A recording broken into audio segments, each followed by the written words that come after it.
So after watching the video about how the internet has driven change from Professor Welch, it made me think a lot about where the internet has come from. Definitely from what there was only one domain at one point that I knew of, but literally just internet just keeps continuing to evolve, and there's just so much that you can do on the internet today.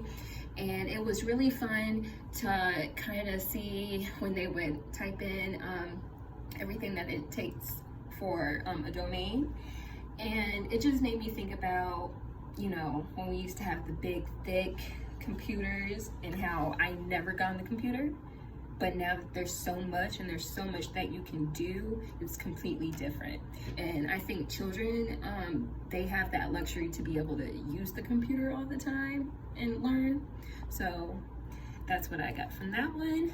And what were the primary messages in the video lecture that you relate to the most? I related to every student who held a paper up. It was kind of sad about how true it was. But for me as a teacher, as a future teacher, I want to be able to know all my students' names. I don't want them to spend $100 on books that they're not going to open, or I don't want them to have to, do this and do that when it doesn't pertain to class. And I just want to be able to be that teacher who can help my students evolve and, make it connect to real life and let them know that they're getting something out of being here.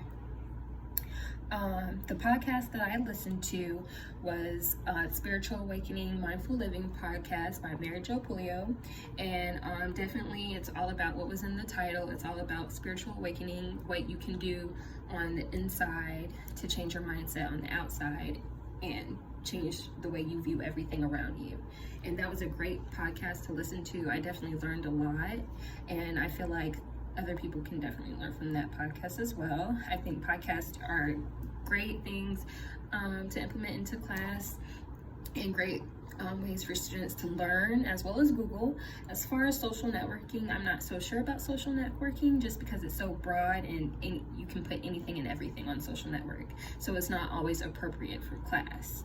So kind of on the fence about that one. For the bookmarking tool, I use Diego for my cloud-based bookmarking tool, and I bookmarked Yahoo. I bookmarked my academic calendar for work. I bookmarked another calendar for my school. Just a lot of things that I would need to get through my day, a day where I do a whole bunch of work. And it was very, very easy. I don't usually use, other websites for bookmarking, but it was definitely very easy, and I may use it again just because it's literally all there in a line. It was awesome. But thank you.